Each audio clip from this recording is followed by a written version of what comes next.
Donc, ce que je te dis, moi, je ne vais plus jamais revenir devant chez toi, d'accord? Je ne reviendrai plus jamais ici. J'ai juste un appel à passer en Haïti. Mon grand-père a son âme. Il va régler la situation sans vous toucher. Sans vous toucher, ma Faïda. Voilà.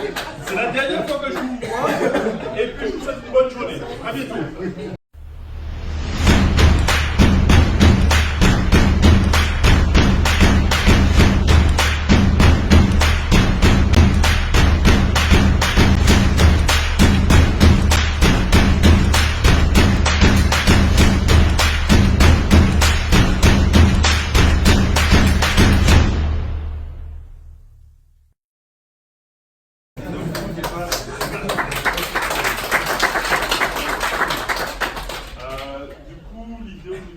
Pour moi, c'était vraiment ce que je vous ai eu au téléphone pour la majorité d'entre vous, mais je ne vous connaissais pas. Du coup, ça me permet effectivement de mettre un visage, mon prénom sur le visage.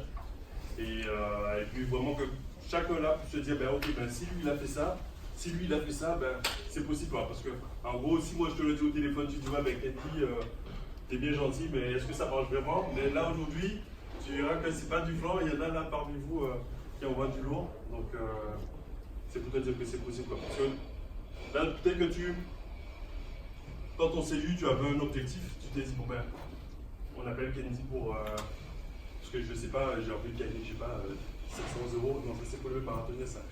1000 euros, 2000 euros, 3000 euros. Et tu t'es souvent posé la question de savoir est-ce que c'est possible. Moi aujourd'hui, je suis là pour te dire que clairement, si tu fais le job, tu vas pouvoir atteindre cet objectif. Quoi, tu vois. Pense à ton objectif parce que tout le monde a un objectif différent. Peut-être toi. Mais le seul truc que je peux te dire, c'est que si tu abandonnes, ben, c'est foutu. C'est fini.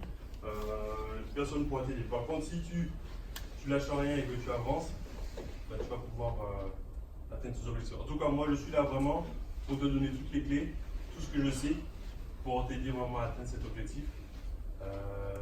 J'ai mis toutes les ressources, toute mon énergie. Aujourd'hui, j'aurais pu être chez moi, en train de faire mon sport. Je n'ai pas fait mon sport ce matin pour être avec vous. Du coup, tu vois hein. Et du coup, vraiment, mon but, vraiment, c'est que, ouais, si pour les prochains, d'ici l'an prochain, là, on est, je sais pas, on est 40, mais qui 40 immeubles, peut-être 50 avec Johnny qui va nous. On est quelques immeubles là, mais vraiment on puisse avancer. Alors aujourd'hui, je vais pas faire le speech toute la journée, hein, parce que c'est pas mon métier. Je te l'ai dit, c'est la première fois que je fais ça. Du coup aujourd'hui, super, je te remercie. Aujourd'hui, je vais faire passer quelques sprinters qui ont déjà effectivement qui ont déjà fait quelques projets. Donc, je ne sais plus qui je vais faire passer. Ah, mais j'ai pas mon téléphone. Mais attends, il y en a qui vont être surpris parce qu'ils savent peut-être, ils savent qu'ils passent, mais ils ne savent pas à quelle heure. Mais, bon, mais de toute façon, ouais. Ouais, après c'est toi, de toute façon. Ouais, après moi c'est et après Nicole pas, c'est toi. C'est Malik, ouais. Du coup, je vais juste faire un petit truc, un petit rappel sur toute la partie automatisation. Et après, tu présenteras un petit peu ton projet, voir un petit peu comment ça s'est passé. Après, on fera avec Malik. Et on ira manger, parce qu'après, j'aurai besoin un peu d'énergie. 14h, on reprend. 14h, je pense que ça doit être. Ah, elle est peut-être même pas là. Je crois que c'est Laure. Elle n'est pas là. Il faut encore arriver, je pense. Et puis, au début d'après-midi, il y a Céline qui va passer aussi. Après, notre champion aussi va passer. Et puis, on va terminer avec Johnny.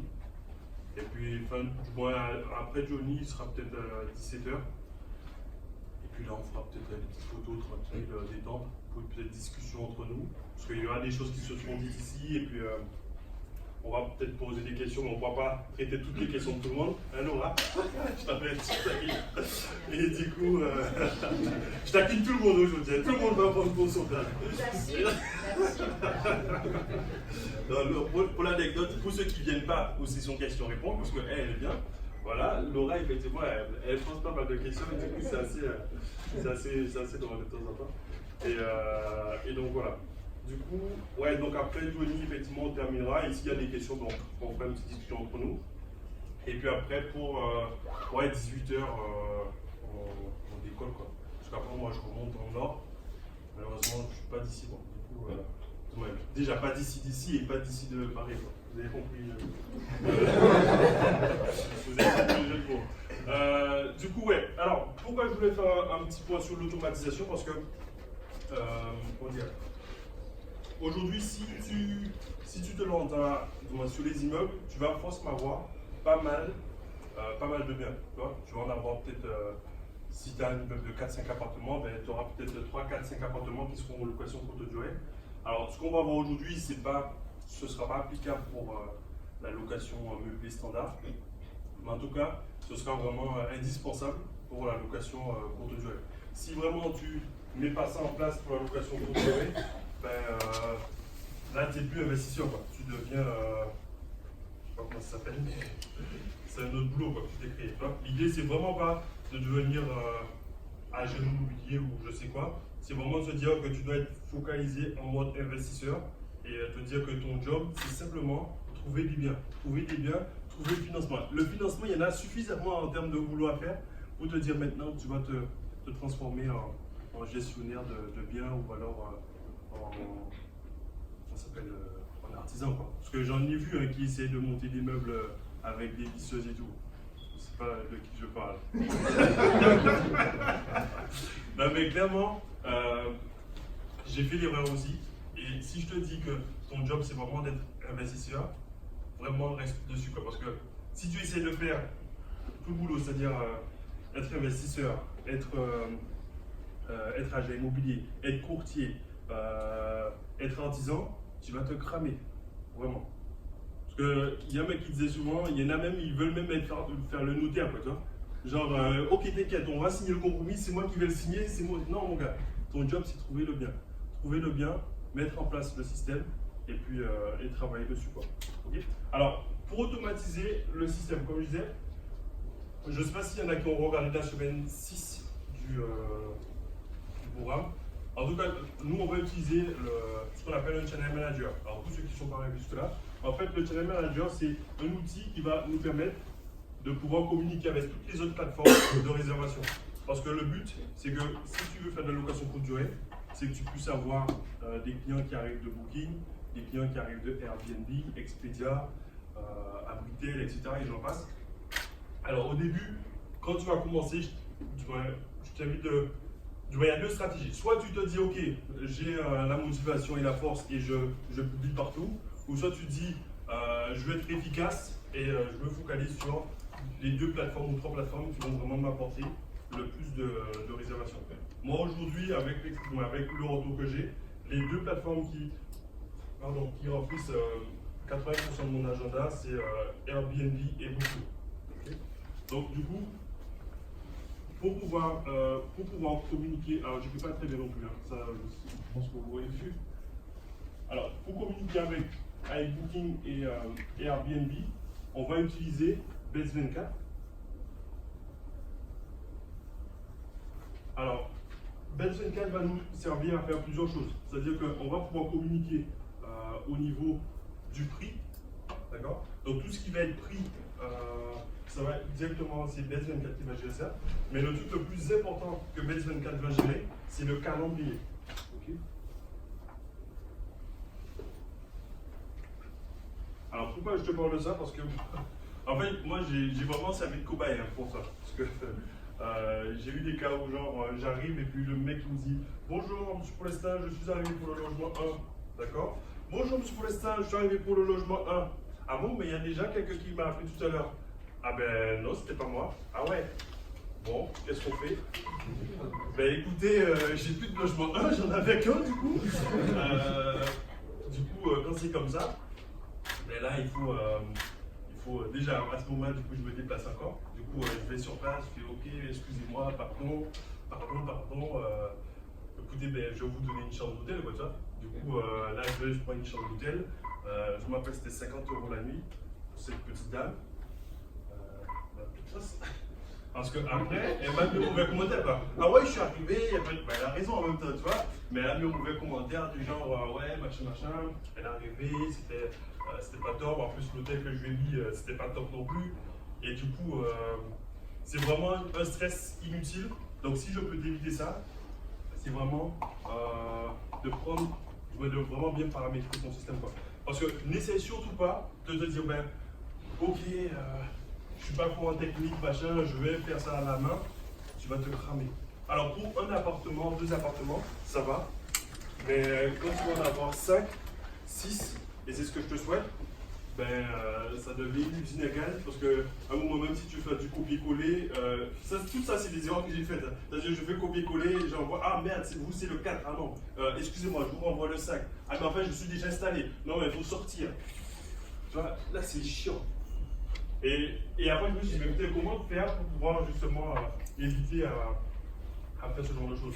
Donc là, effectivement, calendrier, gestion de calendrier, première chose, ça c'est le truc qu'il faudra mettre en place. Okay, bon, de toute façon, on ne va pas forcément entrer dans la technique parce que vous n'êtes pas tous à ce niveau-là, mais juste garder à l'esprit que pour la gestion des calendriers, on va utiliser Place24 et c'est ce qui va nous permettre de pouvoir synchroniser tous les calendriers.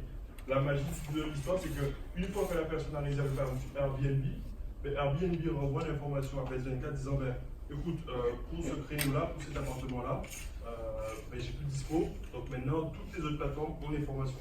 Tu n'es pas obligé d'aller sur Booking, Abritel, Expedia, etc. pour faire la mise à jour. Parce qu'il y en a plein qui ne savent pas utiliser ça ou alors qui ne veulent pas l'utiliser parce que c'est en anglais. Alors, je vous le dis au passage, comme ça c'est fait. Et ils se disent, mais je ne vais pas l'utiliser, quoi, tu vois. Et du coup, ils font ça à la main. Et à la main, c'est laborieux. Donc, Place24 pour le calendrier. Ensuite, deuxième truc qui est super chiant, qu'il va falloir automatiser aussi avec avec la location courte durée, c'est la communication avec les clients. Alors, au début, tu peux t'amuser à le faire avec les gens, tu vois, de temps en temps, bonjour, j'espère que vous êtes bien installé et tout, mais ça devient vite chiant. Alors, peut-être Johnny pourra témoigner, mais ça devient vite chiant. Et au début, ça te fait plaisir parce que c'est ton bébé, tu vois. Mais après, tu te dis, putain, c'est bon, quoi. C'est comme quand ton bébé, tu vois, genre, t'as un enfant, mais au début, il marche. Tu te dis, oh, ça va, c'est mignon. Et quelqu'un commence à courir partout, tu te dis, arrête! Tu vois, ça te fait chier, quoi, tu vois. Mais c'est pareil. Et là, avec la communication, ça devient vite chiant. Donc, ce qu'on va pouvoir utiliser avec Place24 également, c'est des actions, du moins, c'est des actions automatiques.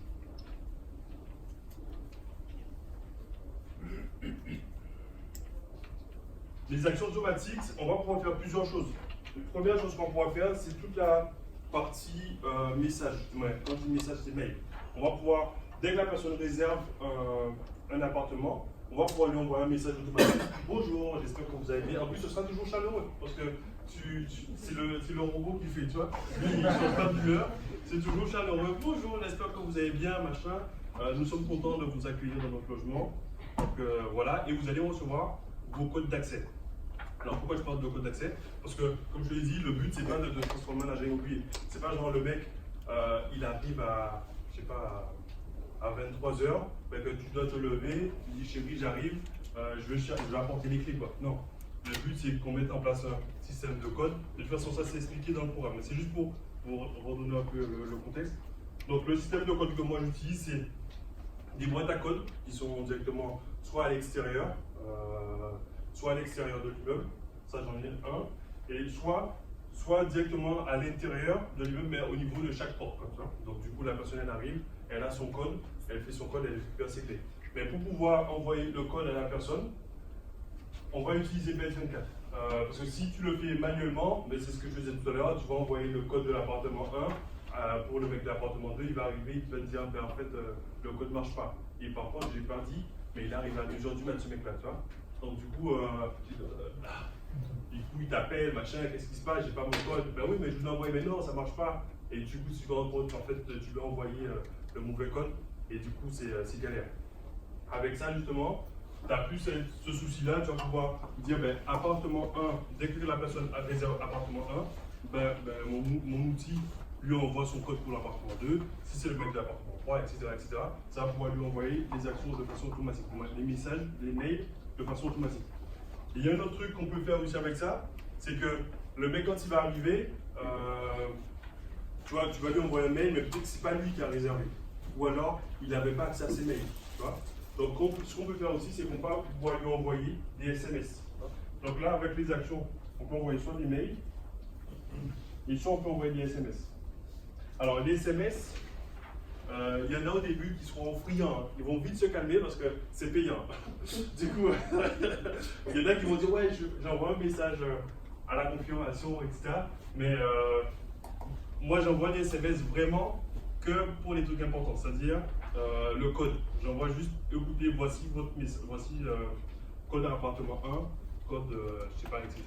Et puis comme ça envoie le SMS. Mais tu vois, je n'envoie pas de SMS pour lui demander comment il va, quoi, parce que déjà, s'il répond, ce sera un robot, donc ça sert à rien. Mais j'envoie le mail, le SMS, et puis comme ça, au moins, le mec, il a directement l'information. Ce qu'il faudra penser aussi à faire, c'est toujours donner toutes les informations en push, c'est-à-dire en proactif. Parce que les mecs, ils vont vous appeler, vous dire la casserole, elle est là ou pas? Ou il y a des serviettes, il y a des tasses. Et tu vois, au début, tu vois, bon, pour les premiers, c'est pas gênant, tu vois, tu réponds. Mais après, ça devient vite chiant. Parce que quand tu as 50 personnes qui te disent ouais, il y a des serviettes, oui, il y a des serviettes, il y a des draps. Tu vois? Du coup, ce qu'on met directement dans le message, dans le mail, moi je mets, il y aura serviette, il y aura tout, ramenez simplement vos valises. Point. Et puis comme ça, la personne, elle a l'information. Et puis ça t'évite justement d'avoir trop d'appels. Alors pourquoi je dis trop d'appels? Parce que les appels, j'en aurai quand même. Tu vois? Alors, ce qui se passe, c'est que les appels, on ne peut pas faire contre, tu vois? Parce que le mec qui t'appelle, il dit ouais, je sais pas, je suis devant l'immeuble, je sais pas, je trouve pas la porte, quoi. Et ça, il y en aura. Il y en aura qui disent, je trouve pas la porte, je trouve pas le truc. Et ça, si on est dimanche après-midi, tu es en repas de famille, tu vas pas dire, ben, les gars, désolé, j'arrive, je vais apporter, je vais aider le mec. Tu vois? Ou alors tu décroches et tout.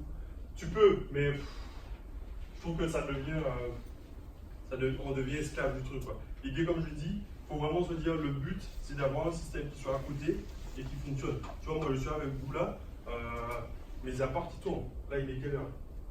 Tout à l'heure, les gens ils sont sûrement en train de partir tout à l'heure, ils vont partir tout à l'heure et je suis là. J'ai pas à gérer quoi que ce soit. Et même s'il y a des appels, mon téléphone il est sur en mode avion. C'est pas moi qui réponds. Et c'est justement ça qu'on va voir. Pour les appels, comme on ne peut pas, le robot il ne sait pas encore parler, mais ça arrive peut-être, hein, mais il ne sait pas encore parler. Du coup, on va devoir déléguer à des personnes. Donc pour pouvoir déléguer, moi ce que j'utilise, c'est Bureau 24. Donc c'est des infos que vous avez trouvées dans le programme, mais au moins je vous le mets quand même, comme ça vous aide. Alors l'avantage de Bureau 24, c'est que tu as un mec ou une femme qui est là, qui répond à tous les appels. H24 et qui répond à tout. Si on peut même faire un test à quelqu'un appelle ma plateforme là, on dit un café bonjour, vous voulez quoi, tu vois? Et puis elle répond. L'avantage de ça, c'est que c'est en anglais, donc si tu n'es pas super bon en anglais, donc même si la personne elle vient d'Allemagne ou je sais pas quoi, elle appelle, c'est eux qui gèrent. Alors il y a un petit truc ici à faire au départ, c'est tu vois, il faudra que tu penses aux questions que les gens peuvent te poser. Tu vois, moi par exemple, les gens ils disent ouais, j'ai pas trouvé la porte. Ben, moi je sais que quand ils trouvent pas la porte, je leur dis ben, écoutez, c'est en face de la boulangerie Midoré. Tu vois? Et puis ça, c'est un robot, tu peux pas lui dire de dire ça. Tu vois? Donc moi, une fois que je sais ça, je le mets dans la trame que je donne à Bureau 24. Et eux, dès que la personne appelle, elle dit vous trouvez pas, ben, vous devez être juste à côté de la boulangerie, vous allez voir la boulangerie d'Amidoré et c'est juste en face. Et l'avantage, c'est que les gens ils restent au téléphone avec les gens et puis jusqu'à ce que la personne elle trouve la solution. Et je ne suis dérangé que en cas d'extrême urgence. C'est vraiment là, c'est chaud, le mec ils ont essayé, ils ont fait des trucs et je suis dérangé. Mais ça réduit pas mal de trucs, quoi. Avant qu'on m'appelle, c'est vraiment que là, c'est vraiment chaud. Donc ça, indispensable. Bureau 24. Donc, au début, comme je te disais, donc, tu vas devoir donner les trucs à dire. Tu vois, en gros, voici les informations qu'il faudra donner. Si la personne demande, je sais pas, c'est quoi mon code, ben moi, je leur dis, vous rentrez dans Bet24, vous allez chercher le code du mec, vous vérifiez bien son identité, et si s'il n'a pas reçu son code, parce qu'il y en a qui vont dire, ouais, j'ai pas reçu le mail. Donc, s'il n'a pas reçu le mail, ben, je lui envoie le mec qui va dans Bet24, il regarde, il dit ben, votre code c'est ça, ok? et puis le client il fait directement son code, et puis en plus il est content, quoi. Il se dit purée, j'appelle à 2h du mat, il y a quelqu'un qui répond, quoi. Parce que moi en temps normal à 2h du mat je dors, tu vois. Ça coûte combien le bureau 24? Très bonne question. Bureau 24 ça coûte rien. Bon, en tout cas, si tu as un appartement, c'est pas rentable, tu vois. Mais quand on a plusieurs, ça coûte rien. Moi je dois payer même pas 200 € au mois pour ça. Alors pour la tranquillité que ça me procure, franchement, pour moi c'est peanuts. 200 € au mois, mais c'est par rapport au nombre de logements ou... Alors non, c'est pour Rata, c'est bon. Alors en fait c'est au nombre d'appels. Donc il y a un forfait genre, je crois que ça doit être genre 60 € qu'ils appellent ou pas, c'est 60 € je crois, tout du genre.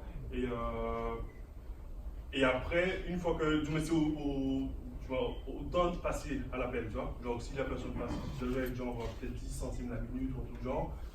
Et puis c'est des comptés comme ça. Mais plus tu vas alimenter ton fichier, plus ça va aller vite. C'est-à-dire que le mec, tu lui as donné une procédure claire, le client il appelle pour son code d'appartement. Ben boum, tu vas dans Base 24, tu cliques sur l'onglet mail, tu vois dans le code de confirmation, tu prends son code, tu lui donnes, et puis c'est fini, quoi.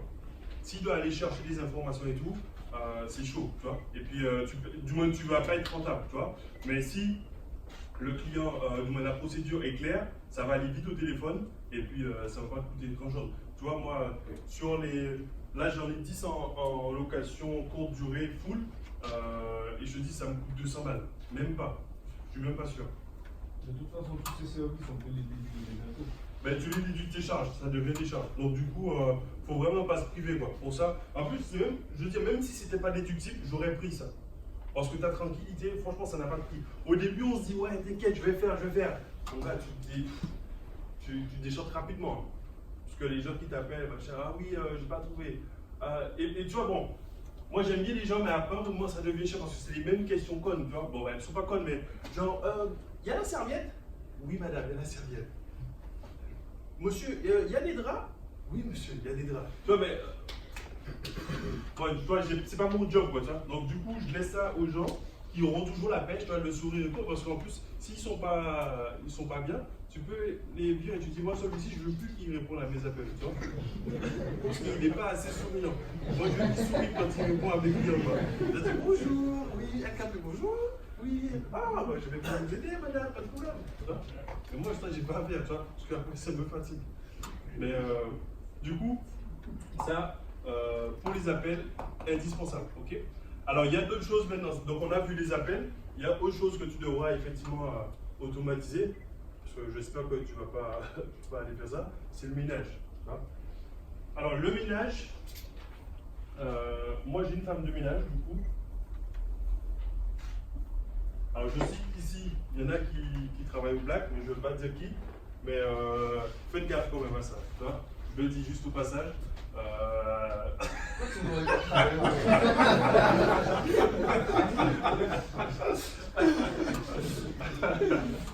Non mais, en tout cas, on est entre moi. Tout ce qui se dit ici reste ici, hein, d'accord? Tu n'es pas le seul en plus. Non mais en gros, pour le ménage, clairement, je ne veux pas que tu te dises ouais ben c'est bon, c'est juste 2 appartements, je vais commencer à laver les draps moi-même, quoi. Franchement, c'est pas ton job. Parce que tu as juste à prendre aujourd'hui ton taux horaire. Tu vois, tu vas payer la femme de ménage 2 fois ou 3 fois avec ton taux horaire, tu vois. Donc clairement, même moi quand j'étais encore étudiant, je donnais des cours de maths, ça me coûtait 20 € de l'heure. À 20 € de l'heure, mais même moi chez moi, chez moi je fais plus de repassage, c'est fini ça. Moi, il y a une femme de ménage qui fait mon ménage, et puis je ne me vois plus faire la vaisselle non plus, quoi, tu vois.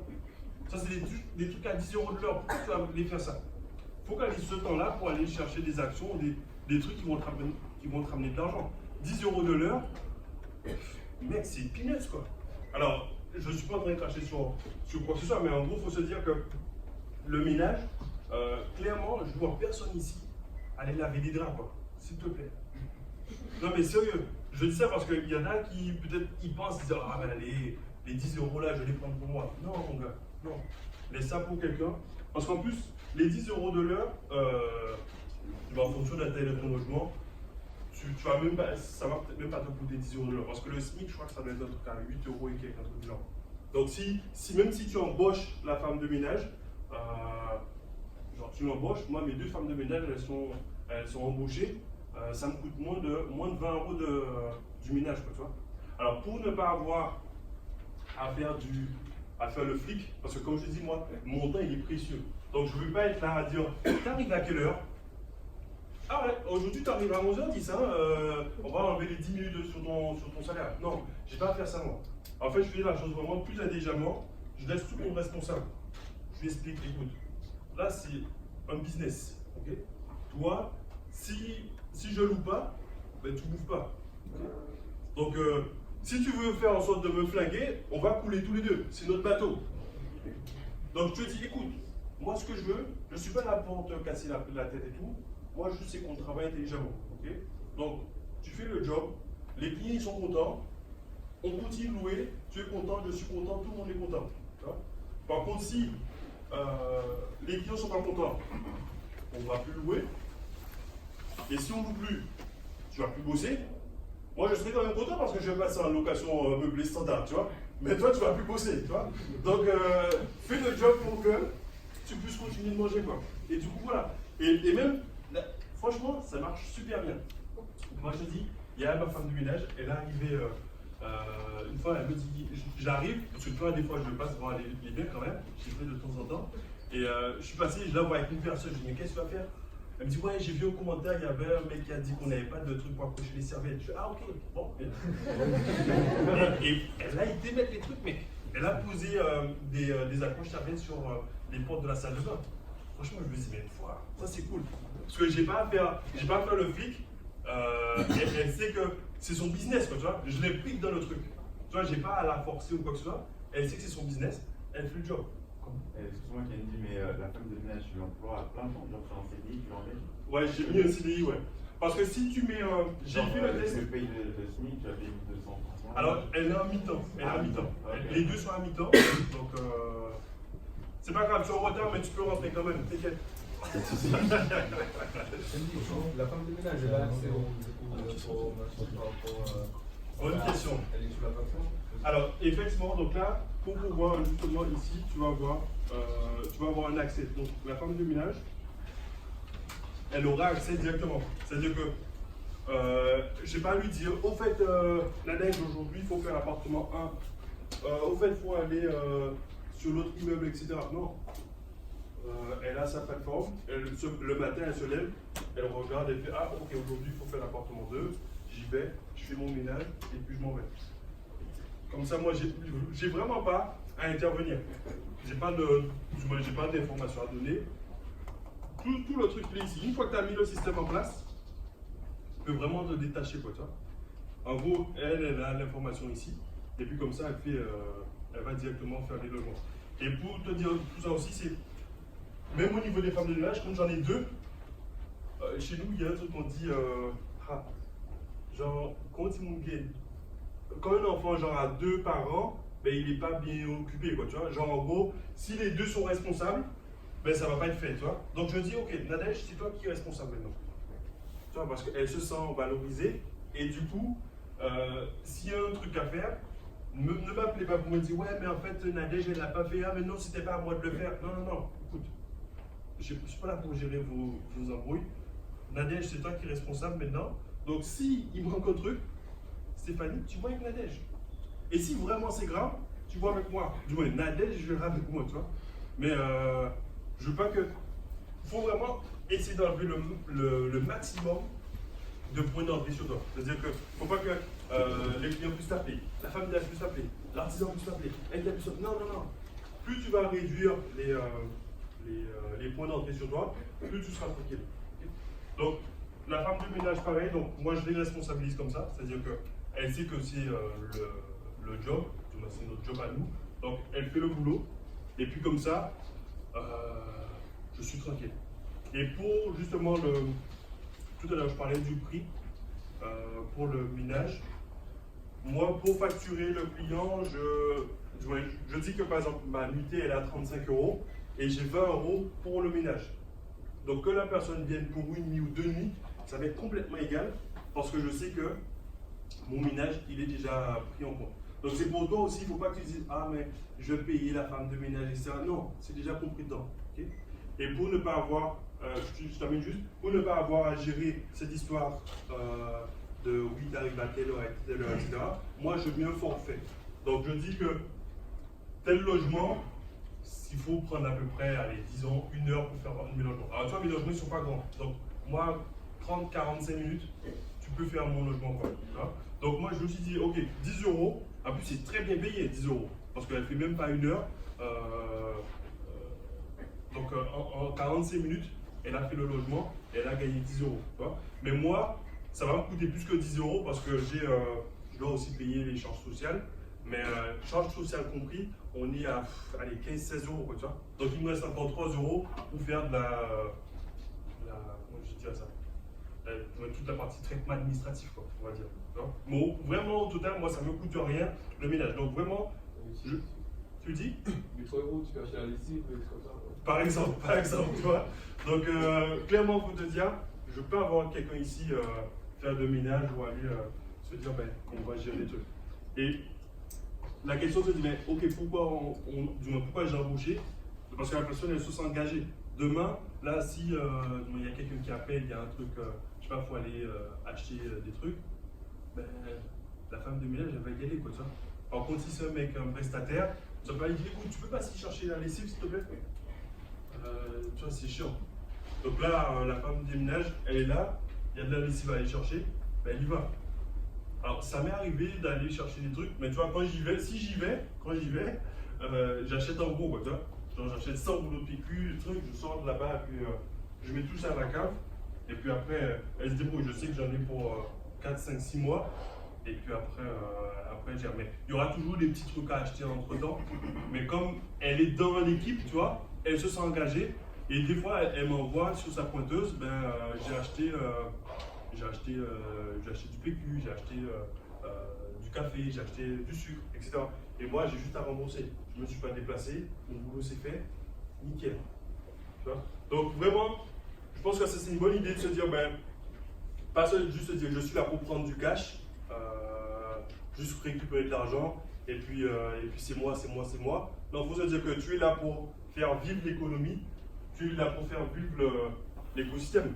Et puis, moi, j'ai vraiment compris ça quand j'ai été accueilli à l'office du tourisme. Je suis arrivé, ils m'ont dit, Monsieur le Président, allez-y, asseyez-vous. C'est vous voulez un petit café, Monsieur le Président? Ok, attendez.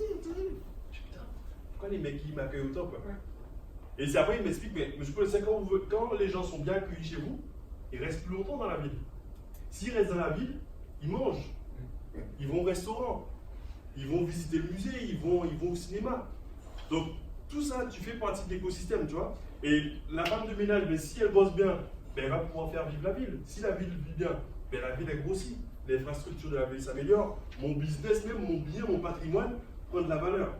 Tu vois. C'est con à dire comme ça, mais juste pour un petit détail, mais ça change tout, quoi, tu vois. Et il faut vraiment penser en termes de. Je sais ben, ok, quand tu vas faire un projet, c'est pas juste toi. Et même quand tu vas présenter ça à, je sais pas, même ta banque, tu dis, mais écoutez, moi je suis là pour faire vivre l'économie, toi. Les artisans vont faire des travaux. Des femmes de ménage vont travailler. Des gens vont venir sur le secteur, ils vont consommer. Et du coup, c'est tout le monde qui va manger. Donc se dire que faut vraiment pas essayer de gratter. Tu vois, pour 10 €, franchement, ça vaut pas le coup. J'espère vraiment que ça vous a découragé de faire le ménage vous-même parce que c'était mon but. Dis-moi. J'ai pas compris comment tu fais le ménage en booking. Ouais, alors Booking, c'est très chiant pour moi. Booking, la moindre petite modification que tu veux faire avec Booking, il faut les appeler. Et après, ils t'appellent, ils te rappellent, machin. Donc moi, en fait, je le mets sur Booking, j'ai 20 € de frais de ménage sur Booking. Et c'est assez drôle parce que les gens, au début, ils m'appelaient énormément. Ils me disent, monsieur, c'était affiché 35 € et je vois que j'ai payé 55 €. J'avoue. Oui, c'était. Ah, mais il y a les frais de ménage. Ah, mais non, c'était pas noté. En fait, sur Booking, ils le mettent en tout petit. Frais de ménage, 2 €. Et c'est après que j'ai compris le truc.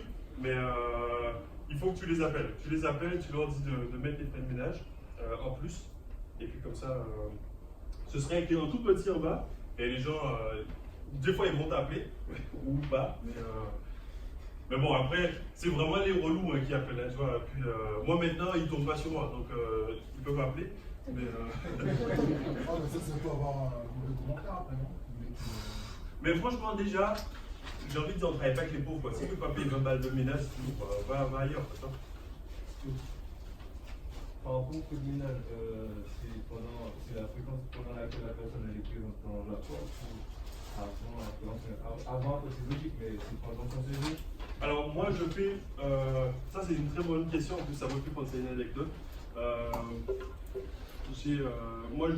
Le ménage se fait quand il y a une personne qui est partie, donc quand la personne elle arrive, le logement il est propre. Donc quand elle s'en va, la femme du ménage passe. Donc moi elle a un frère, elle fait une fois qu'il fait le ménage, et puis c'est tout. Et si elle veut le ménage entre temps, du coup elle appelle, et puis on lui dit ben, c'est 20 €, et du coup elle demande le ménage. Parce que justement ça, parce que tu vois, le problème qui se passe quand tu es au forfait, c'est que la femme de ménage à un moment, quand les gens font des séjours qui sont longs, elle gagne moins d'argent, tu vois. Et du coup, moi, elle m'a dit, mais Kenzie, on ne pourrait pas augmenter un petit peu le salaire parce que 10 € c'est déjà pas beaucoup. Elle m'a dit, est-ce qu'on ne pourrait pas augmenter un petit peu le salaire? Parce que là, au mois de, je sais pas si c'était au mois de juillet, au mois de juillet, on n'a que des séjours longs. Et du coup, nous, on peut pas, on gagne pas beaucoup d'argent, quoi, tu vois. Du coup, je lui ai dit, bah, écoute, voici ce qu'on va faire. Tu vas voir les gens, tu leur dis, si vous voulez du ménage, tu pourras faire un ménage en plus, parce que les gens, ils payent une seule fois le ménage. Donc moi, je peux pas, on peut pas leur faire le ménage plusieurs fois. Tu comprends, parce que sinon, nous, on perd de l'argent. Hein. Du coup, si tu veux que les gens ils fassent le ménage, tu peux leur proposer. Et puis comme ça, nous on fait le ménage. Bon, je vais gagner 3 € au passage quand même, parce que tu vois, le client aura un ménage supplémentaire. Mais au moins, c'est pas moi qui paye. Et du coup, pour la demande d'augmentation, moi j'ai traité la façon suivante, on disait, ben, franchement, Nadège, je regarde, les autres à côté, normalement ils sont payés au SMIC. C'est, allez, 8 € quoi. Moi, je sais que tu fais du bon boulot. Tu vois, je sais que tu fais du bon boulot. Donc moi, j'ai accepté de te donner 10 €. Parce que tu fais du bon boulot. En plus, tu passes même pas 1 heure. Tu passes 45 minutes. Donc tu es payé beaucoup plus. Donc c'est pour ça que je t'ai mis sur celle-là, parce que je sais que tu fais du bon boulot. Alors continue comme ça. Bon, on va pas augmenter, mais en tout cas, continue comme ça.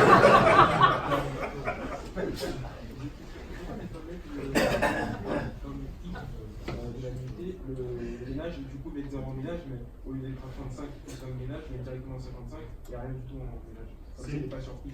Ok, c'est une bonne question ça. Alors moi, ce qui s'est passé, c'est que j'ai fait un peu le calcul. En fait, tu vois, j'ai fait, faudrait que je reprenne mon tableau. Mais en fait, j'ai fait un calcul. C'est si tu pars sur un frais de ménage inclus, d'accord. En fait, il y avait deux courbes. Voilà. On a deux courbes. Si tu pars sur un frais de ménage inclus, tu vas gagner moins au début, tu vois. Tu vas commencer à gagner de l'argent un peu plus tard.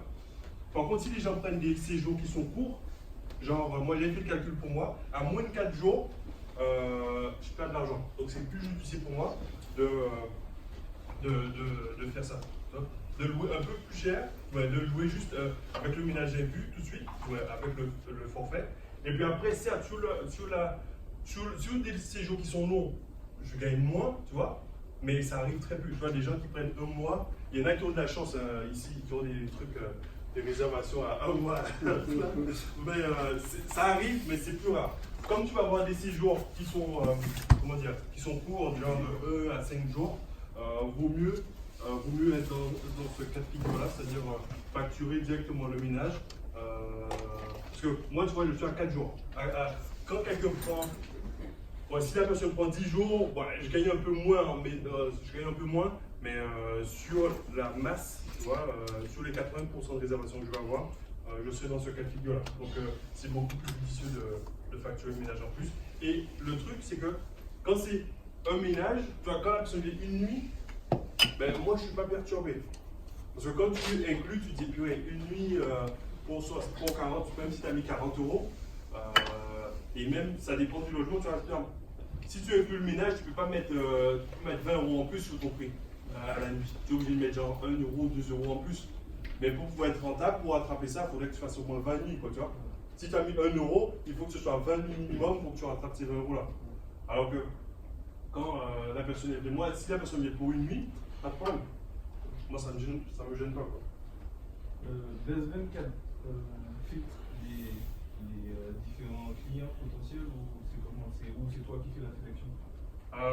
C'est pour moi les premiers servis.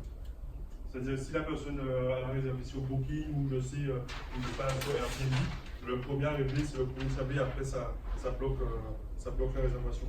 Alors, je sais plus c'était quoi le créneau, mais je crois qu'il doit être 11h là. Je sais pas s'il y a des questions par rapport à ça. Alors, je sais plus si j'ai tout dit. Alors, j'ai rien préparé, hein. C'est vraiment du brut de pomme. Ça vient d'ici là, du bec. Thibaut. Donc j'ai parlé du ménage, j'ai parlé de Airbnb, j'ai parlé de Booking, j'ai parlé de BS24, le ménage. Ah oui, autre chose aussi, bon ça c'est juste un petit plus en dessous du ménage, c'est avoir un artisan pour les trucs qui vont être cassés, tu vois, les petits trucs qui vont être cassés. Donc moi j'ai mon artisan, je sais pas, la porte de douche c'est cassé, le truc c'est cassé, faut changer, bah, j'ai un artisan qui fait ça. Surtout, c'est pas moi qui vais aller à Leroy Merlin chercher du plateau pour remplacer ça. Non, de l'artisan. C'est ta femme de ménage qui est en contact avec. Bonne question, mon gars. Et exactement. Du coup, avant, c'était ça. Genre, ah, allô, Candy, il y a le rideau qui est cassé. Ok, attends, j'appelle Sébastien. Ben non. Là, tiens, voici le numéro de l'artisan. Si le rideau est cassé, tu l'appelles. Alors, ça fait des petites surprises de temps en temps. Tu as une facture, une facture de trucs. Ah, ok, ben, ok. Mais au moins, c'est mieux que, ouais, on m'appelle tout le temps pour remplacer, pour aller appeler quelqu'un comme ça. Mais il y a des sociétés de conciergerie qui s'occupent de tout en même temps. C'est pas mieux de passer par eux? Du moins, déjà, juste pour le ménage, moi je suis passé par un mec qui faisait juste le ménage. C'est déjà, minimum, tu vas payer ces 20 balles. Minimum. Alors, l'avantage des sociétés de conciergerie ou même d'une femme de ménage qui sera à son compte, c'est que tu n'as pas de charge sociale, c'est juste une facture. Okay. Donc là, c'est beaucoup plus simple. Et quand tu vas arrêter, tu arrêtes. Tu vois moi, le mec, justement, je ne sais pas pourquoi, mais les femmes, tu vois que c'est une femme. Putain, le mec, il me faisait des plis un peu bizarres. Et du coup, bon, lui, il est parti. Mais tu vois, quand c'est un externe, ben, c'est un petit peu parti quand il veut, mais ça te coûte plus cher. Et puis la personne est moins engagée, voilà, elle est moins impliquée, exactement. Parce que tu vois, là, comme je te disais, pour le truc qui est accroché la poche serviette là, ben, un prestataire, il ne m'a pas dit Kenzie, hop, j'arrive avec ma visseuse, je vais faire ça comme ça. Donc, moi, c'est pour ça que je préfère vraiment mettre tout le monde dans l'équipe. Et puis, ça engage les gens, ils se sentent impliqués. Et puis, tu vois, et puis là, franchement, je te dis, ça roule tellement bien parce qu'elle a l'impression d'avoir, c'est pas l'impression, c'est ça. Elle est responsable, elle a des responsabilités, elle est là, elle gère le truc. Voilà, ouais, même elle rentre chez elle, bref, moi j'ai géré mon business, quoi, tu vois. Donc, c'est cool. Ah, je pensais que tu avais une question. Mais alors, là, je pense que, je sais plus, je pensais pas parler autant en fait. Je crois que tu devais parler tout de suite. Parce que... Ce qu'on va faire, c'est que tu vas présenter ton. Alors, je sais pas s'il y a des questions encore sur la partie automatisation. De toute façon, on a tout vu. On a vu qu'il fallait utiliser BS24. Bon, après, de toute façon, pour la partie technique, on verra ça plus en détail dans le programme. Mais en tout cas, dans le principe, c'est ce que tu dois retenir, c'est qu'on va utiliser cet outil-là pour pouvoir automatiser. La femme de ménage pour faire pour la délégation du ménage, et puis l'artisan pour tout ce qui va être petits travaux de rénovation. Déjà pour des travaux, mais aussi pour des trucs quoi. Et puis ça aussi, ce qu'il faudra garder à l'esprit, c'est même au niveau de ta dégo avec ton artisan en disant bah écoute mec, tu vois là il y a 5 appartements, 6 appartements, dès qu'il y a un petit truc cassé, ben, c'est toi que je vais appeler quoi. Alors certes, je ne vais pas faire 100 000 sur chaque rénovation, mais chaque petit truc. Mais au moins ça te permet d'avoir un petit moment d'activité, tu sais que c'est toi que j'appelle quoi. Et j'appellerai personne d'autre, seulement toi. T'es mon gars toi. On bosse ensemble? Tu me fais 50 000? Allez. L'allocation à l'année, on peut faire un tour à ménage ou pas? À l'année, franchement, c'est le mec, l'étudiant fera son ménage et puis c'est tout. Hein. Ouais, c'est déjà faire des simulations d'appel. Ah oui, t'es parti commune, je pense. Mais moi, je trouve ça tellement pas rentable que j'imagine même pas cette option, quoi, tu vois, mais je dirais pourquoi pas, mais c'est un service. Les gens, ils te diront jamais non. Le seul truc que je veux dire, c'est que. Mais s'ils le payent, le service, ça va. Mais c'est ça. Si ils sont d'accord pour le payer, moi je te dis ok. Mais qui serait d'accord pour payer 20 balles de ménage en plus, je suis pas sûr. Mais tu peux proposer. Tu peux proposer. Comme ça, moi, on peut suivre l'appart, on peut surveiller. Si c'est à l'année, par exemple, on voit un peu l'état aussi, je sais pas. Mais moi, j'ai remarqué que à l'année, l'appartement se dégrade beaucoup plus rapidement qu'en location courte durée. Et les gens, ils se disent, ah, mais non, location courte durée, machin. Mais moi, mes appartements en location courte durée, ils sont nickel. Alors, il peut y avoir des petits trucs, des petites traces de comment dire, sur les murs, ça peut arriver, tu vois. Mais sur la majorité, moi, les seuls trucs, les seuls dégâts que j'ai vraiment vus, c'était avec des locataires de longue durée, quoi. Genre, il y en a une, elle m'a cramé mon sol avec son frère passé. Ah ben je t'ai oublié. Ben ouais, tu t'es oublié. Et puis du coup, elle me dit, mais on peut pas juste changer la latte. Ben ouais, on peut changer la latte, mais il faut enlever tout le sol du coup. Tu vois, tu peux pas juste déclipser une latte sur ton truc comme ça pour refaire tout le sol. Et puis en plus, elle m'a envoyé un mail il n'y a pas longtemps. Monsieur Preston, vous m'avez pas rendu ma caution. Je dis, non, je ne l'ai pas rendu. En plus, ça va me coûter plus cher. Ça va me coûter plus cher de réparer que la caution. Du coup, il y a encore la trace de trucs par terre. Du coup, voilà. Mais non, location longue durée, franchement, c'est pas du tout mon délire. Parce qu'en plus, quand ils payent, ça va.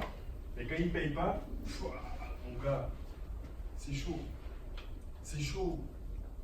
Et là, tu es obligé de ruser, mais tu es obligé de trouver des astuces de malades mentaux pour essayer de les faire partir, quoi. Parce que quand le mec il a décidé qu'il n'allait pas partir, parce qu'il y en a en plus, ils savent qu'ils ont le droit de ne pas partir, tu vois.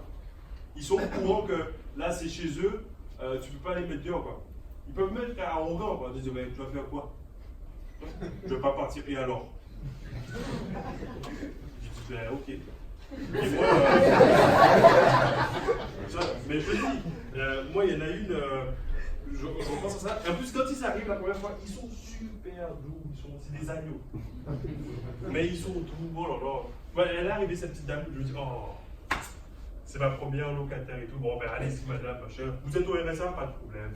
Allez, tellement gentil que, franchement, tranquille. Allez, rentrez, machin, on va faire les documents, ça se passe bien, ok. Au bout de quelques mois, je perçois sa carte, mais je ne perçois pas. Elle devait me verser genre, même pas 30 euros, quoi, ça. Parce qu'elle avait un gamin, du coup, la carte me versait. C'était 420 euros, elle devait, la carte me versait 390. Donc, ça se passe bien. Et puis, quelques mois après, je ne perçois plus ces sous-là. Je me dis, qu'est-ce qui se passe, Farida? C'est pas un reçu? Ah, c'est un petit problème avec la carte, mais ça va se régler rapidement. Ça va se régler rapidement. Je vais aller voir la carte et tout. Je dis, ok. 2-3 mois plus tard, je suis Farida, mais c'est bizarre, le petit souci avec la carte, il est toujours pareil, mais du coup, je sais pas, c'est un problème. Ah bon? Ah ben, je vais aller les voir encore, je vais aller les voir. Je dis ok. Bon, au bout de 4-5 mois, je dis, ben là maintenant, c'est moi qui vais aller voir la CAF. Je me dis, bon, allez, et monsieur la CAF là, Farida, ça fait quelques mois qu'elle ne me paye pas à la partie. Ah bon? Elle ne vous paye pas? Ben attendez, on va mettre en place une procédure pour qu'elle vous rembourse. Et pendant ce temps-là, on va vous couper les vivres. Je me dis, mais non, en fait, c'est pas ce que je voulais dire. Non, je vous explique. En fait, elle ne paye pas, mais. Non, vous inquiétez pas, on va vous couper les vivres jusqu'à ce qu'elle vous paye. Et là, du coup, je reste pour comme Sandrine, comme on dit chez nous. Du coup, t'as pas. Quand la CAF. Et en plus, je me suis dit, mais merde, je ne veux pas lui dire, mais en fait, tu es obligé de dire à la CAF si elle ne te paye pas. Et quand tu le dis, il te coupe. Et du coup, là, 1 mois, 2 mois, 3 mois, j'ai plus ce paiement. Je dis, mais Farida, il faudra partir là. Elle me dit, ah ben ouais, mais machin. Du coup, elle répond plus. Du moins, déjà après, elle répond plus.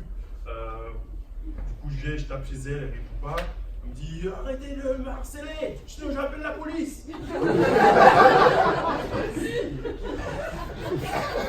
D'accord.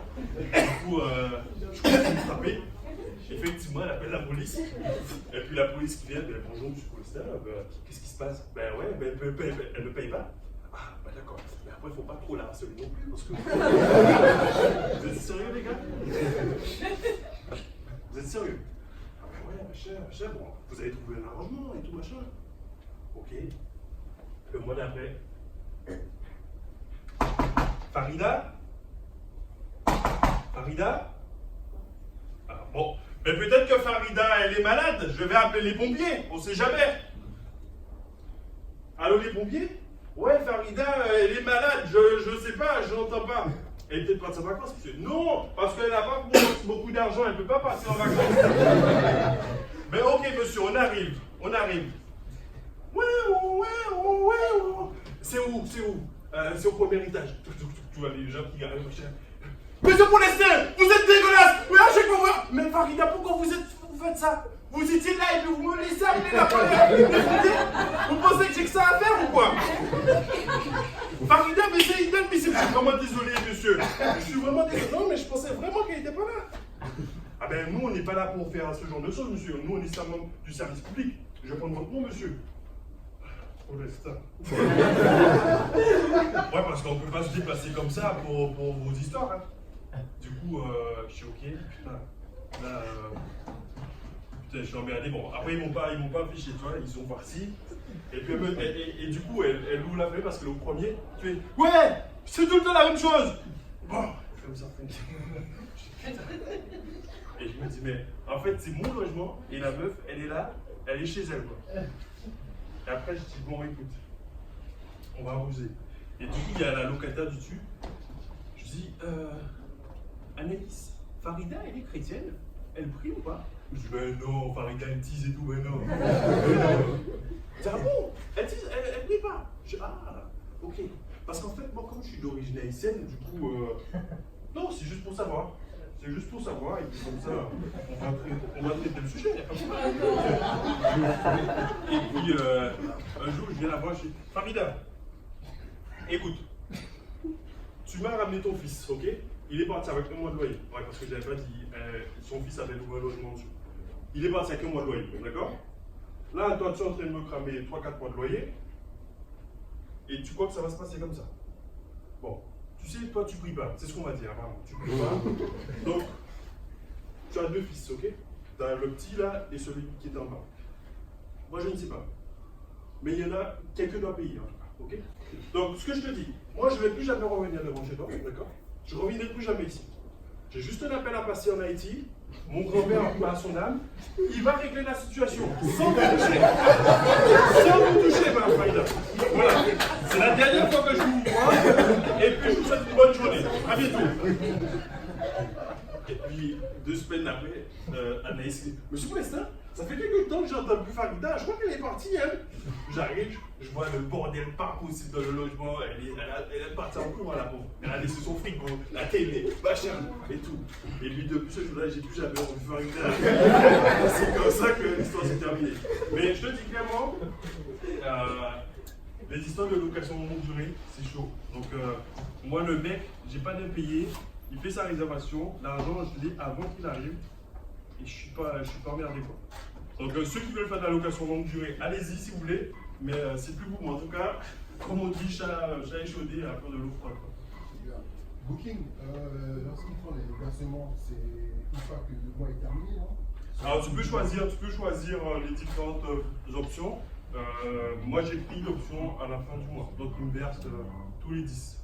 Tous les 10 du mois, il me verse les paiements. Airbnb, c'est. Moi j'ai mis un truc tous les 500 €. J'ai un versement qui se fait. Et puis Expedia, c'est. Il faut aller sur la plateforme. Récupérer l'argent. En fait, il te donne une sorte de carte, une carte bleue virtuelle. C'est ce qu'on appelle une carte virtuelle. Et c'est à toi de le rentrer dans Stripe, le processeur de paiement, pour récupérer le cash. Alors ça, c'est assez laborieux. Du coup, j'attends vraiment d'avoir pas mal de trucs. Et puis, je donne ça à l'assistante et puis elle fait le traitement. Ah oui, c'est vrai, j'ai pas parlé de cette assistante-là. Du coup, ici, ça c'est le téléphone, d'accord? Et pour les questions du genre, sur les plateformes, parce que les gens vont vous envoyer des questions sur les plateformes, genre est-ce que je peux avoir la facture, est-ce que je peux avoir tel truc, est-ce que je peux avoir tel truc? Moi j'ai pris une assistante virtuelle. Donc je me dis Virtual Assistant.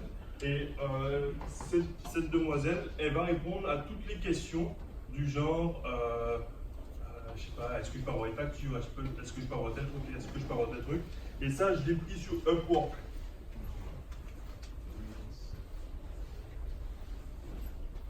Donc Upwork, l'avantage, c'est que là, tu n'as pas de fiche de paye ou quoi que ce soit à faire, c'est vraiment une facture. C'est eux qui embauchent ces gens-là.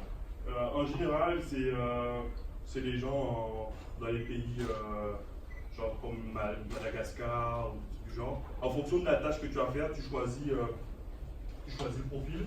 Et donc elle, cette virtuelle assistante, c'est elle qui répond à toutes les questions que je peux avoir. Et c'est elle également qui fait les fiches de paye de mes femmes de ménage. Comme ça, j'ai pu. Parce qu'avant, je faisais les fiches de paye moi-même. Mais tu l'as compris, enfin, pouvoir. Elle a aussi accès à Bet24. Exactement, bonne question. Elle a aussi accès à Bet24. Donc, elle peut directement faire les factures directement de Bet24.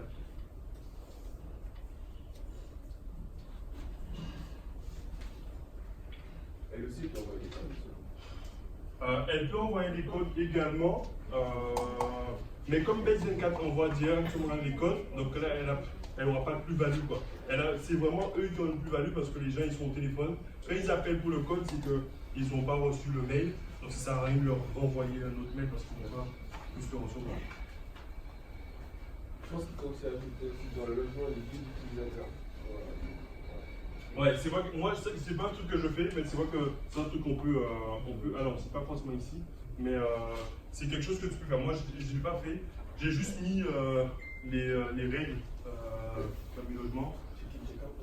Ouais, genre à 11h, parce que les gens ils t'appellent, on peut sortir à 11h, mais non, là mon gars, j'aurais pu les laisser appeler pour donner des informations, mais je paye. Donc je préfère payer 2 euros la feuille A4 plastifiée, que j'ai connue en anglais, en français. Du coup, le mec il arrive, il voit directement les règles, et puis ça fait propre, ça fait pro, ça fait genre quand vous rentrez dans l'établissement, 21h, 22h, plus de bruit, etc. Ça fait propre, ça fait sympa. Je ne sais pas s'il y avait d'autres trucs à voir. Je pense que j'ai tout dit. Il y a des questions, quoi? Quelle est la surface minimum pour la location courte durée? Franchement, j'ai envie de te dire, pour la location courte durée, à ma connaissance, il n'y a pas de normes. Parce que tu peux même, je ne sais plus quand j'ai vu une dame qui a loué la banquette arrière de sa voiture. Sur la BNB, ouais, j'ai vu ça il y a pas longtemps, une anglaise qui a loué la banquette arrière de sa voiture, quoi, tu vois. Donc, tu peux vraiment, il n'y a pas de surface. Mais en gros, si tu fais de la location meublée standard, la règle dit que tu dois avoir minimum 14 mètres carrés pour une surface indépendante. C'est-à-dire si tu as cuisine, douche et tout ça, c'est un minimum 14 mètres carrés. Et si c'est logement en colocation et tout, c'est minimum 9 mètres carrés. Mais là, c'est vraiment que la chambre. Mais si tu veux rester sur la location standard, comme on fait, pour moi, 14 mètres carrés, ça suffit. Alors, il y en a qui sont tentés de se dire, ouais, ben, je vais faire un truc à 40 mètres carrés. Franchement, moi, je fais ça quand j'ai pas le choix. Là, j'ai 2 logements qui font 40 mètres carrés. Mais c'est vraiment parce que je pouvais vraiment pas faire autrement que j'ai fait ça.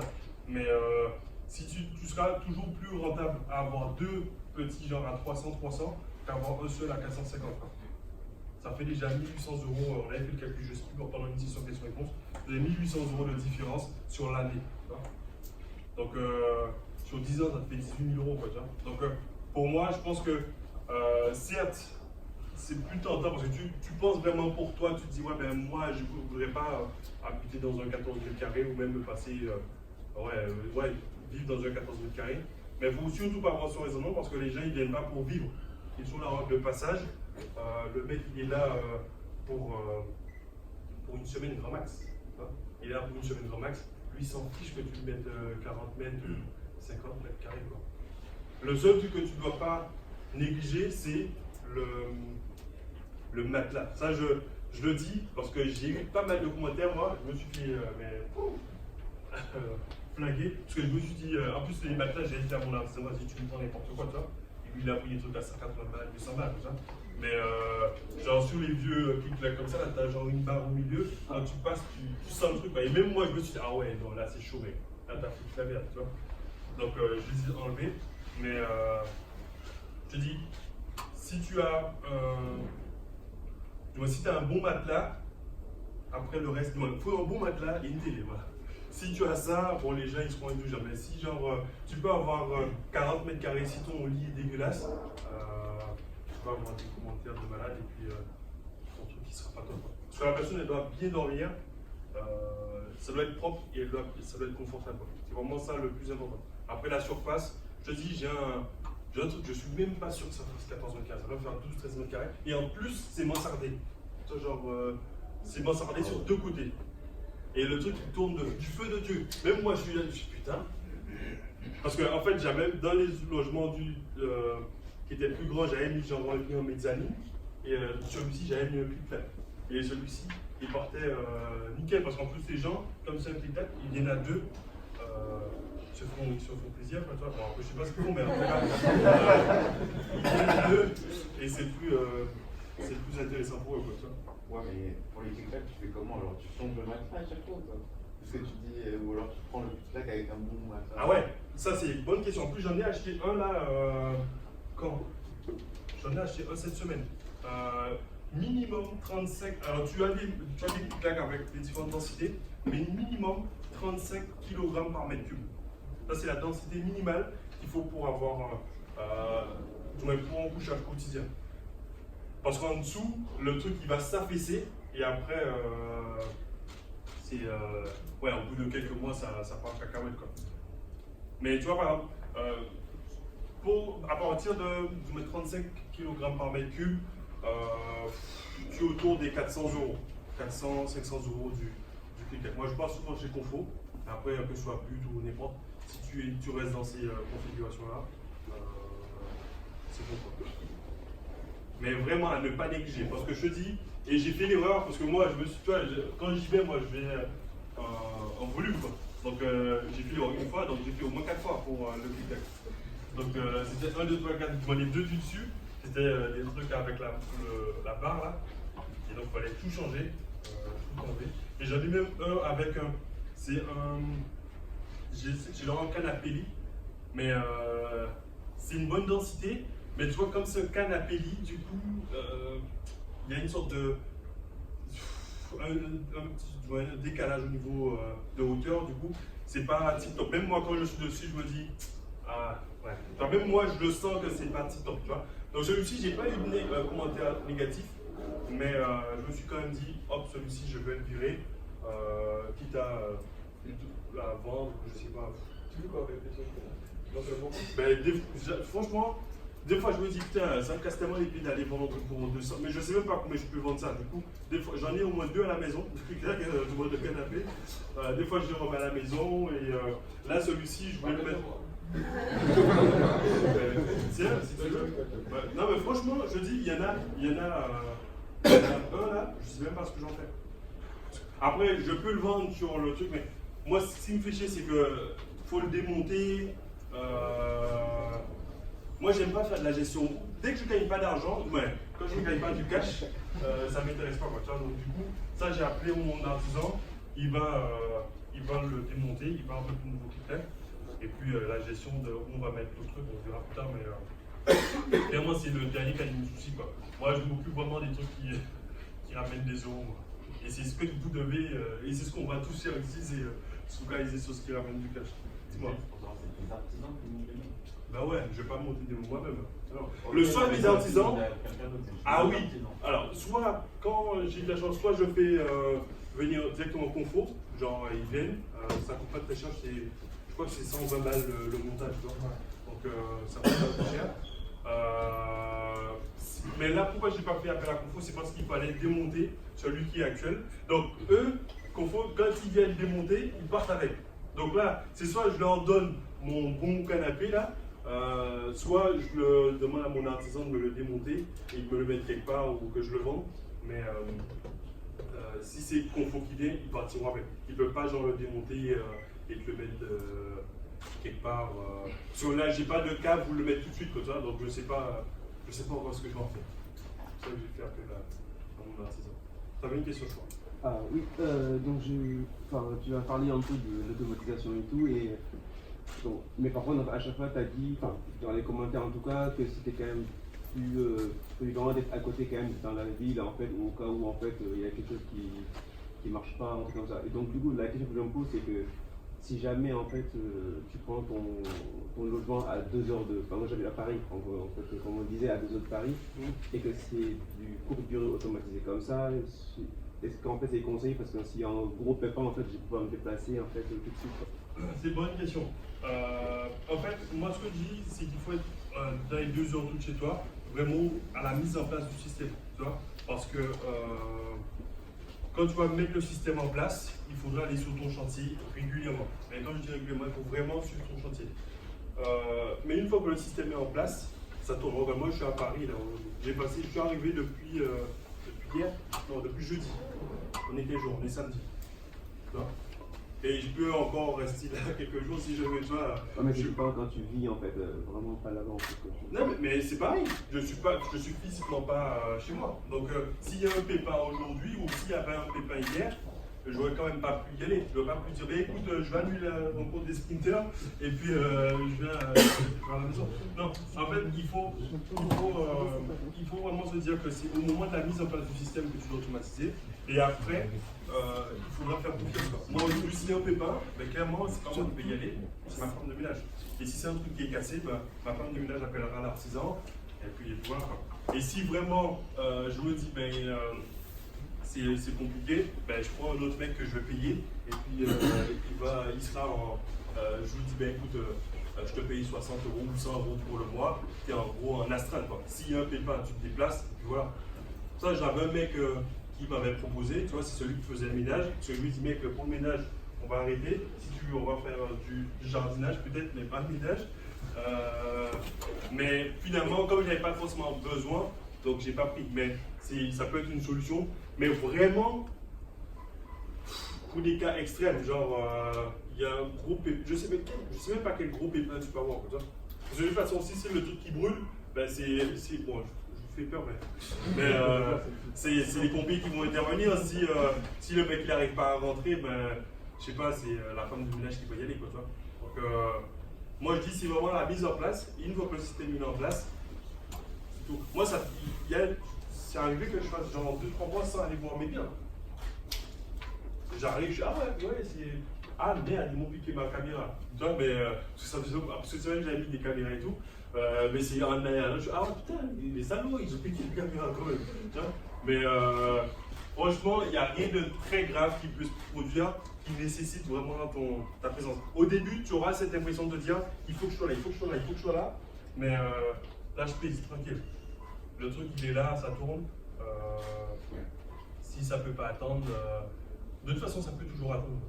Il n'y a rien de super urgent qui peut pas attendre. Si c'est le mec qui ne trouve pas ses clés, ben c'est tout. Il y a la femme de ménage ou quelqu'un que tu vas payer qui fera l'intendance.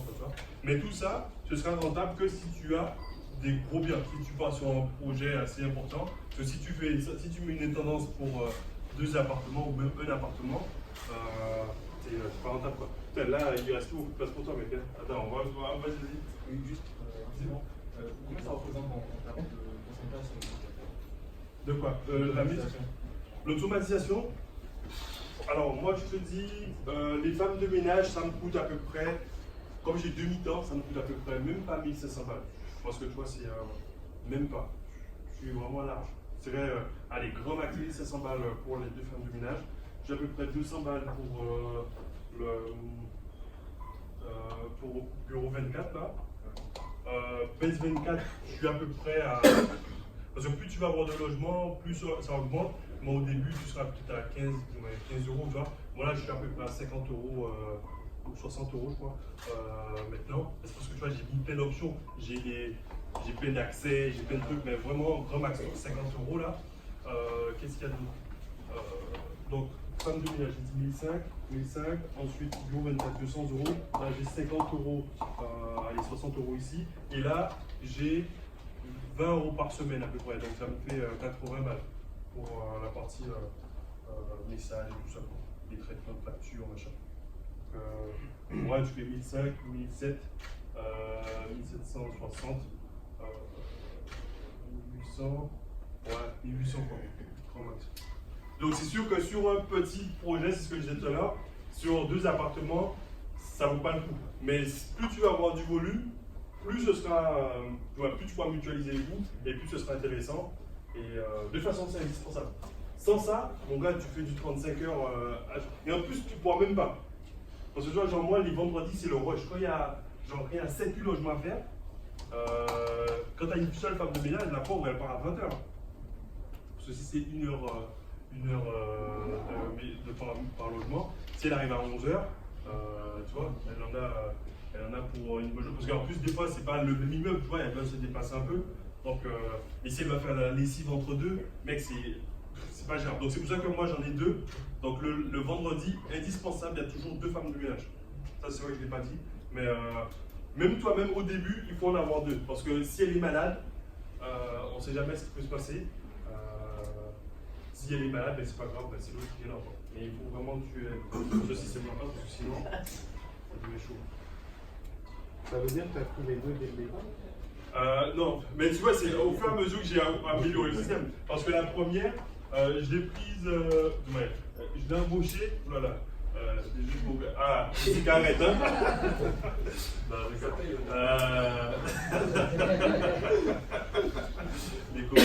non, mais la première, au début, effectivement, elle était toute seule. Et c'est le vendredi, je me suis rendu compte, mais je dis putain, mais là, elle a 6 logements à faire, la pauvre. Tu vois? Et je me dis là, c'est chaud. Parce que normalement, la procédure dit qu'à 15h, il faut que tous les logements soient faits. Quoi. Donc elle dit qu'à 15h, tout est fait. Du coup, elle me dit, ouais, Kennedy, là, ça va être chaud. Quoi. Je suis arrivé à 11h, mais en plus, des fois, les gens, ils veulent partir plus tard. Tu vois. Et ils ne disent pas, genre, aller taper à 10h. Aujourd'hui, j'en ai plein à faire, hein, donc faut dégager, tu ne peux pas faire ça. Et si le mec il sort en retard en plus, tu vas lui dire aussi, tu peux, mais tu vas pas trop le faire, quoi, tu vois. Donc, ouais, il faut vraiment partir. Moi, je pense qu'il faut partir direct sur 2, quitte à les prendre genre au forfait ou un truc.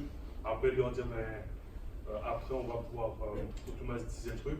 Mais si tu pars direct sur un gros volume, tu n'auras pas cette problématique de te dire que tu seras en sous-activité. Quoi. Parce que si genre tu as 2 femmes de ménage et que tu as un logement à faire par jour, ben, du coup, elles ne seront même pas intéressées par ton business. Quoi. Elles vont te dire, bah, on laisse tomber. Par contre, si tu dis, ouais, il y a du volume, regardez là, il y a 5 logements. Ah ouais, oh, ouais. Là, elle va venir. Ça. Sinon, ça va venir. Bon, je vais laisser là. Je ne sais pas s'il y a d'autres questions. Moi, je sais que. Ah, vas-y. Une dernière, c'est. Par rapport, tu vois sur YouTube, plein de gens qui font de la location saisonnière, certains se font saccager leur appart. Bon, ça représente certainement un pourcentage faible, mais pour autant, aujourd'hui, en fait, si ça t'arrive, qu'est-ce que tu as mis en place? Est-ce que tu passes totalement sur Airbnb Booking? Et si c'est le cas, est-ce qu'il y a des options ou est-ce qu'il faut appeler, etc. Qu'est-ce qu'il faut mettre en place justement si jamais ça arrive? Ok, bonne question. Mais tu vois, c'est ce qui est cool parce que tout ce que j'ai même pas l'impression de réfléchir parce que c'est des trucs que j'ai eu. Du coup, c'est facile d'en parler. Ah, puis j'ai mis sur le groupe. Je me suis fait piquer plusieurs fois à mes télés, même du coup. Alors, quand il pique la télé qui est posée sur le meuble, ça va. Tu vois, c'est pas trop grave. C'est chiant, mais ça va. Mais quand il t'arrache la télé qui est accrochée au mur, tu te dis putain, mec, tu vas plus faire ça proprement. Quoi. Il a du coup, j'arrive, il y a un trou au mur. Je dis putain, mon gars, des vis au moins. Tu vois. Mais ouais, donc il y a 2 cas de figure. Sur Airbnb, ce qui est bien, c'est qu'ils ont une assurance qui prend en charge les problématiques comme celle-ci. Alors comment ça se passe? Moi par exemple, quand je fais de la location courte durée, je mets une caution de 180 €, je crois, ou disons 200 €. Je mets les 200 € dans la caution. Donc s'il y a un truc qui se casse, de moins de 200 €, ben, ils prennent dans ces 200 €. Et si c'est supérieur, c'est Airbnb qui compense. Par exemple là j'avais pour 400. Bon, je crois que j'avais pour 410 € de facture pour refaire le placo, la télé, parce que le mec il est parti avec la télé, le micro-ondes, je crois, Non. Ouais, il s'est fait plaisir quoi. Du coup, ouais, j'en avais pour 400 balles. Et ouais, Airbnb m'a filé la caution et puis ils ont compensé le reste. Du coup, tu vois bien sur la facture en disant caution plus la compensation de Airbnb. Par contre, Booking, eux, ils te disent nous on était juste intermédiaires. Du coup, on ne sait pas nous ce qui se passe. Donc quand c'est comme ça, quand c'est Booking, donc là il faut faire le filou du coup, il faut appeler le client. Écoutez, là j'ai vu que vous êtes parti avec la télé, vous savez qu'il y a une grosse caution qui va être prise sur votre compte. Hein. Ah ouais? Ben, je vais vous ramener la télé alors. Du coup, moi j'ai eu le cas, j'ai un mec qui a pris la télé et du coup j'appelle, je dis mais vous savez que là il y a une grosse caution, c'est juste pour vous prévenir, hein, je vous le dis comme ça, on va vous prévenir une grosse caution sur votre compte pour la télé. Elle me dit mais en fait c'est même pas moi qui étais dans le logement. Je dis je sais pas mais en tout cas, faut que quelqu'un paye. Et puis elle me dit, mais attendez, je vais l'appeler, ne faites rien, je vais l'appeler et puis il va s'arranger. Bref, je voulais jusqu'à cet après-midi et puis on verra. Et puis en plus je dis ça, mais du flanc total parce que moi je sais que si ça va avec la télé, c'est foutu quoi. Et du coup, l'après-midi, il y a la petite sœur du mec qui m'appelle. Oui, bonjour, nous sommes désolés, c'est parce que en fait, mon frère a pris votre télé, en plus on n'est pas d'accord, avec ce qu'il a fait. On va venir vous ramener la télé dès demain. Comment on fait? Je sais bien, tout là, on va être la femme de ménage. Mais d'accord, nous allons l'appeler et puis nous allons ramener la télé. Du coup, la femme de ménage a réceptionné la télé et puis voilà quoi. Et du coup, c'est arrivé, ouais. Une fois c'était avec Booking, et là c'était le. Ouais, du coup, il l'a ramené. Et Airbnb, ben, c'est eux qui m'ont remboursé. Mais Booking, c'est sûr que du moins, eux, ils se détachent, mais c'est quand même, tu as une clientèle quand même plus responsable sur Booking.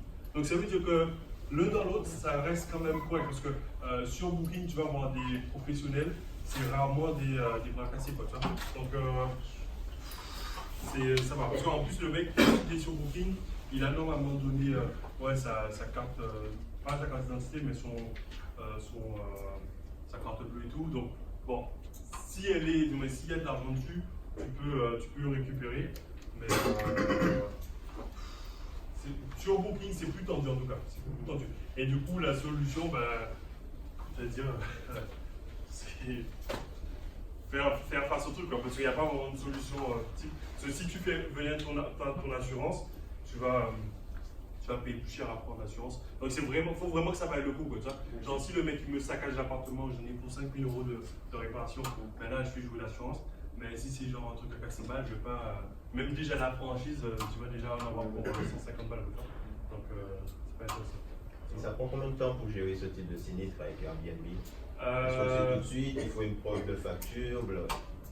Ouais, ben moi en fait, c'est pour ça que j'ai mon équipe, donc c'est assez réactif. C'est-à-dire que moi, le mec, j'ai découvert, parce qu'en plus, le mec, il a piqué ça, je pense, le vendredi.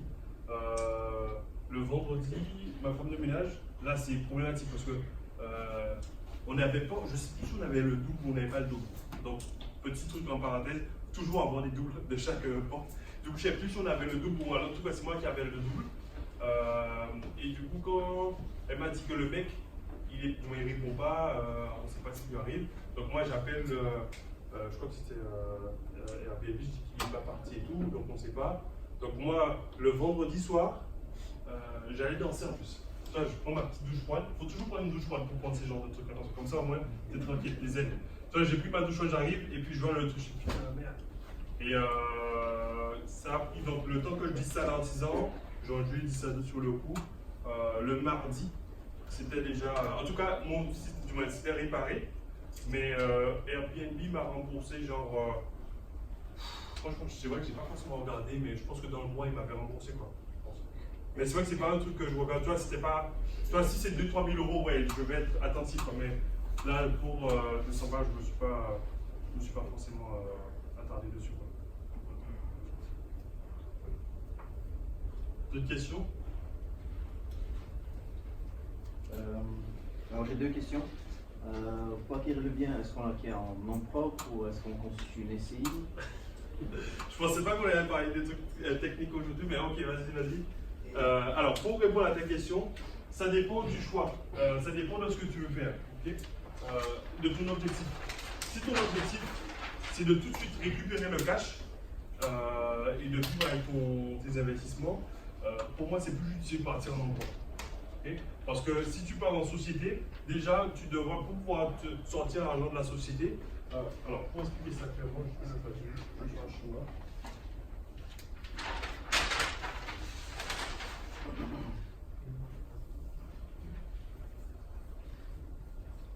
Alors, quand tu es en nom propre, alors ça c'est toi, hein. Attends, je vais essayer de te mettre donc, quand tu es en nom propre, l'argent en fait arrive directement ici. Okay? Quand tu es en société, l'argent rentre dans ça. Okay? Mais ici, pour que l'argent sorte, il y a des règles. Tu ne peux pas sortir l'argent comme ça. Il y a certains pays où tu peux faire ça, mais en France, ça s'appelle abus de sociaux et on te met des bracelets quand tu fais ça.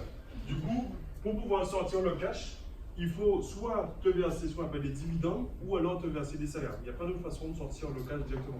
Et si tu te verses des dividendes, si tu te verses des salaires, tu vas payer des charges sociales. Hein, et si tu te verses des dividendes, tu vas payer la flat tax. Du coup, tu vas avoir 30% qui va fonctionner sur tes revenus directs. Alors, c'est ce que je disais. Si ton but, c'est vraiment de grossir ton patrimoine, de t'enrichir et de dire, ben, ok, tu vas avoir un truc ici qui aura un robinet, tu vois, et que tu pourras ouvrir en fonction de ce que tu veux. Enfin, si tu as besoin de 100 000 cette année, ben, hop, tu ouvres et il y a 100 000 qui sortent. Mais tu sais que tu seras fonctionné dessus. Tu es prêt à ça, tu vois. Mais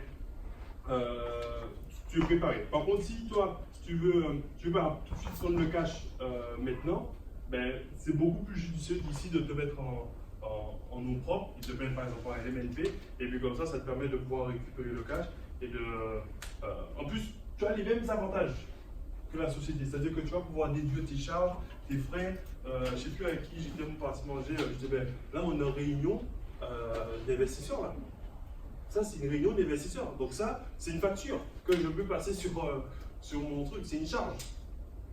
Donc au lieu de payer genre des 50 € de plus d'impôts, là, ben, en fait, on va trouver un petit resto. Et en plus, c'est pas méchant de faire ça parce que tu fais vivre l'économie. Tu achètes, tu vas au restaurant, c'est l'économie qui tourne. Donc franchement, au niveau de l'éthique, c'est pas méchant, tu vois. C'est pas comme si tu as été braqué une banque. Hein. C'est vraiment, tu as fait tourner la société. Bon. Donc moi je dis, quand tu débutes, tu es ici.